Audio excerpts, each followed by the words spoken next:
Hello, my dear friends. How are you doing? Hope you are having an amazing day and not having to deal with drama. Ready for new stories I have for you today? Let's go to the first one. And don't forget to listen to the end of the story, guys, to hear my insights. Enjoy the stories. And don't forget to like and subscribe. And of course, don't forget to leave a comment. My dad cheated on my mom. The woman got pregnant. This immediately resulted in a divorce, and I cut my dad out of my life as much as I could. And on my 18th birthday, made it 100% clear I wanted nothing to do with him. And now at 26, I'm just enjoying life. I'm close to my mom, and every time my dad has reached out with my new number or email address, begging me to meet up and get to know his kid, I just block him. I know his wife died 3-ish years ago, but that's all I've heard through the grapevine. Well, turns out the old man had cancer, and he died of it. Don't know the details, really, and to be honest, I don't really care. He wasn't my dad. He was a sperm donor who hurt my mom. End of story. The issue is his kid, who I think is maybe 7 or 8. I've never met her, but apparently, my dad has told her all sorts of stories about me and promised we'd be best friends when we got to meet, but has lied, saying it was my mom keeping us from being sisters. He left in his will that he wanted his kid to go to me to raise her. I told the social worker that contacted me no. I don't need to think about it. I don't have a sibling, and I'm not going to adopt some random kid. Apparently, though, I'm the closest living relative, since neither my dad nor the mom had any other family. They were both only children and had no living aunts or uncles to take the kid in. This is causing a huge rift amongst my friends, since they're all torn between don't want a kid in our house and but how can you abandon your sister? I just keep pointing out I have no sister. My mom just told me to do what makes me happy. Money and time wouldn't be an issue, but I've literally never met the kid. This isn't one of those forgive the dad but take anger out on the kid scenarios. I cut them all out before she was even born. She is a legit stranger, and I neither care about nor want to take care of a stranger. It's sad she'll go into the system, but tons of kids do. And I feel like it's her dad's fault for lying to her all those years about me wanting to be her sister, when I've made it clear I don't. But the house arguments are getting intense, so a new perspective would be nice. It's a tough situation, but the kid is not at all OP's responsibility. OP is right, she's basically a stranger. OP's dad is the biggest a-hole of all for telling her all those lies and raising her expectations so much. OP should not feel guilty. Life sucks, but it's not OP's job to take over her estranged father's responsibilities. Raising a child is not at all an easy job, and I believe OP made the right decision for herself. And now let's hear the community's opinion. Ann Hawk says, not the a-hole. Tough situation to judge, though. I do feel for the child having lost both parents and nowhere to go. On the other hand, you should not have been put into that will without your okay. Besides, the fact that she's a stranger to you, it would add a whole new unasked responsibility to your life. And if you don't want that, then that's not your fault. It was never your responsibility to begin with, nor was it your choice to even be on your dad's will. He should have found someone else, because he clearly couldn't get to you at all. Very tough situation. Good luck with it all. Pyrofix says, not the a-hole. Raising a child is a huge responsibility. To be honest, the background with your dad, etc., are irrelevant. If you are not fully willing to be a parent, then it's the right thing to do to say no. Your dad is absolutely an a-hole for trying to foist a kid on someone unprepared, and for lying to said kid about it. And your friends.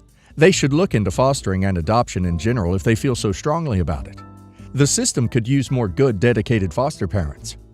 Psycho Crafter says, not to disparage OP in any way, but thinking about this from the other side, who the hell thinks it's a good idea to dump a 7-year-old with a random stranger just because they have some DNA in common?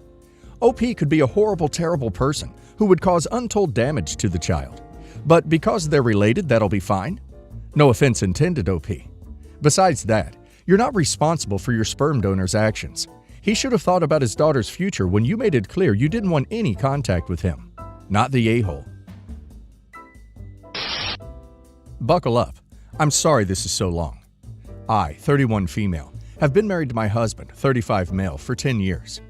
I recently took on new roles and titles at work, leaving me to work 50+ hours a week while being a parent, while keeping up with daily chores and schedules.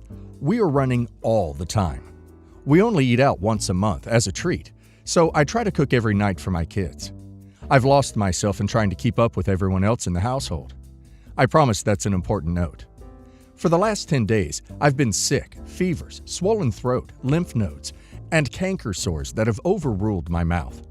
I knew I was overly stressed with work and home life, so I went on about my day. I went to the local walk-in clinic and was rubbed off with "it looks viral. Lots of fluids and rest should clear this up." 3 days after visiting the local clinic, I noticed my symptoms were not getting any better. I made an appointment at an urgent care an hour away from my home.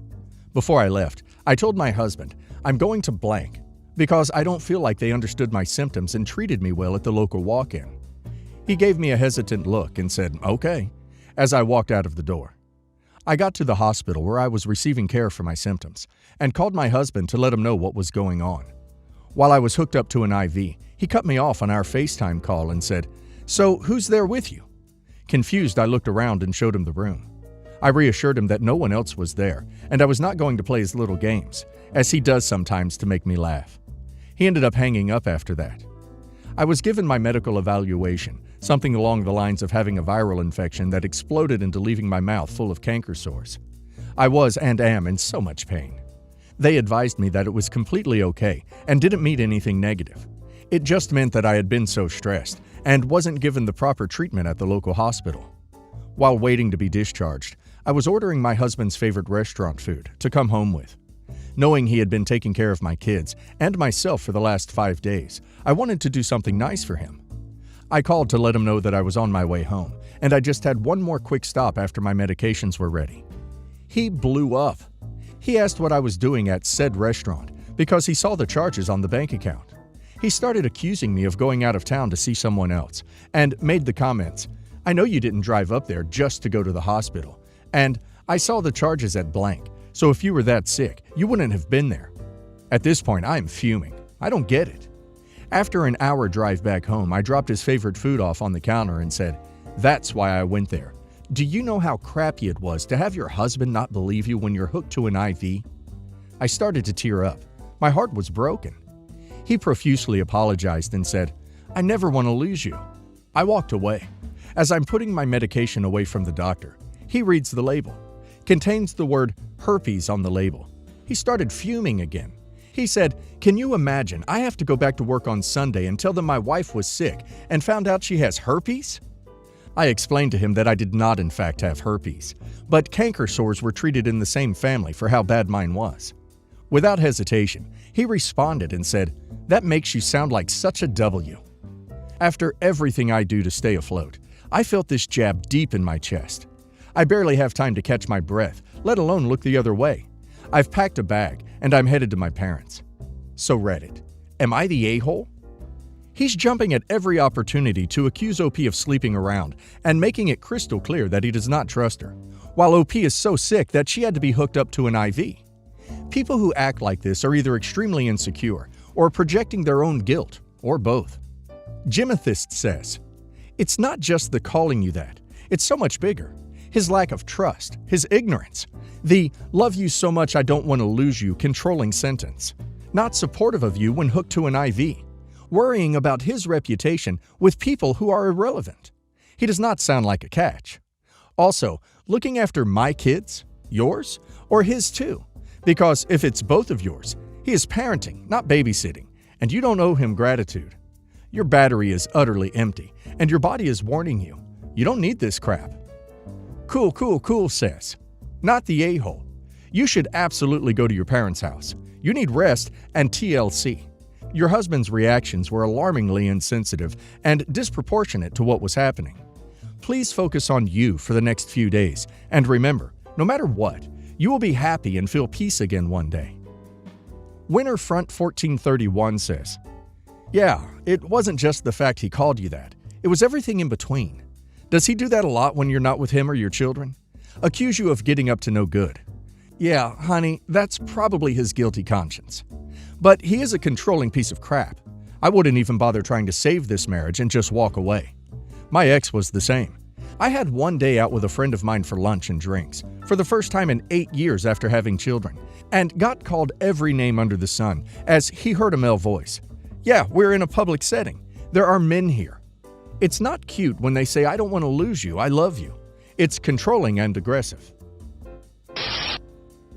My husband and I, both 35 right now, met in college. We fell in love and got married 8 years back. I gave birth to our daughter in 2020. My husband is a professor at this med school. He's a doctor himself. My friend Sarah also works in the same college, and she's in the same department as my husband. A few months back, in December, Sarah took me out for lunch and told me that she suspected something's going on between my husband and this med student, 25 female. She claimed she'd seen both of them give yearning looks to each other. She said that she's known my husband for so long, and she'd never seen him talk to any other woman like this, that he'd been so aloof around women all these years, but it's just different with this one girl. In that moment, I had laughed at her face. I remember telling her that she's jumping to conclusions based on these supposed yearning looks. "That's why I didn't tell you before," she had said. "I was confused too. It's not like he goes out of his way to talk to her, but whenever they do talk, it's like watching a slow burn romance movie. She looks at him like he's Brad Pitt, and he looks at her the way he used to look at you." I remember the exact words because they stung. Internally, I was breaking down. Externally, I just smiled and told her she's probably overthinking. That night, I casually mentioned this to my husband. I was laughing at the absurdity, and I expected him to join in and deny the wild possibility that he's in love with a student. But he didn't. Instead, he looked at me, all teary-eyed, and said, "I'm sorry. I can't get her out of my mind. I've tried, trust me. I should have told you sooner, but I thought I could save our relationship. I really wanted to." I asked him if he'd cheated on me. He said no. He said he didn't even talk to her, nor did they have any contact outside of college, and that he completely understood how morally depraved it is to try and pursue a relationship with a student. She wrote him a letter about a year back, confessing her love for him, and he told her that even though he was into her, nothing would ever come of it. Apparently, that was when the yearning looks had started. I honestly don't remember how I reacted then. I think I just started packing and came to live with my parents along with my daughter. I've been living with my parents since then. Half of me wanted him to come and beg for forgiveness, but he never did. He comes by sometimes to spend time with our daughter, but that's it. He never talks about the elephant in the room, nor do I bring it up. I keep checking that girl's social media. She's insanely beautiful, almost doll-like, and intelligent. I can't help but think that someone like him should be with someone like her. He's always been very good-looking, and I'm more of a plain Jane. She's the Meredith to his Derek. I don't know what to do. What do I even tell people? I don't even know who I am without him. Some part of me still wants him to come back. Philomena the Princess says, "I hope you thank Sarah. Good friends like that are rare." Patience Brody says, "Bruh, if she's Meredith to his Derek, that makes you Addison. I'd be happy with that." Solid Gun 1 says, "Let's say he comes back and asks for forgiveness and do all that you want. Then what? Will you accept him and start something new with him knowing that he did this? Think about your time and your happiness. What prevents you from finding the right person? Don't let the fear of the unknown ruin your future of being with someone perfect for you. And try to maintain a respectful relationship for the sake of your daughter. You deserve better than this. Let the past go and move on to see where it takes you. Holding on to this feeling will only make you bitter and close many doors." Update. Long story. The day I made the post, I met up with Sarah for dinner. I thanked her for telling me about my husband and the student, and also for being such a good friend. I asked her about my husband. She said there's nothing unusual. He's been a bit withdrawn and aloof with everyone lately, but that's about it. Yesterday I went over to my house unannounced. He was there alone in his office. I told him I wanted to talk. He said he'll explain everything. So apparently this woman has had a crush on him since 2 years. Her friends ship her with him. She would stare at him during her rotations and would blush whenever he looked or talked to her. Back then, he didn't think much of it. Many girls have had crushes on him, and he always ignored it. About 1.5 years back, they were in the same research group thing. I don't know how this works, but there were 5 or 6 people along with these two. Because of this, they had to spend some time together working, and it was then that he started noticing her. He went into detail about how he was impressed with her intelligence, blah blah blah, and her beauty, blah blah blah. The moment he realized that he had a crush on her, he dropped out of the research thing. This was a year ago. A few weeks later, she gave him the letter confessing that she has feelings for him. The first thing he told her after reading it was, "You can get into trouble for this." She didn't care. She wanted an answer. "Is it all in my head?" she had asked. To which he replied with, "It's not just in your head, but nothing can come of it. I hope you understand." That was the last time they interacted. According to him, the yearning looks Sarah described were more of awkward eye contacts than anything else. He told me that even though he is still attracted to her, he has no intention of pursuing any sort of relationship with her, regardless whether we stay together or not. He said he's willing to change his job and go to therapy. I told him to give me some time to think about it. To sum up, 1. This has been going on since 3 years. Not once did he mention anything to me. 2. The student in him spent a considerable amount of time last year working on the research. 3. He told her he liked her back. 4. He's still very much attracted to her. And that's why I've decided to go ahead with the divorce. I don't think I can trust this man again, and a relationship without trust isn't something I'm interested in. I've told my parents about it. They're not exactly on board, but they're still supportive. I've also contacted my lawyer about the same. It's going to be a long process, I believe. That's it. I believe this is my last update.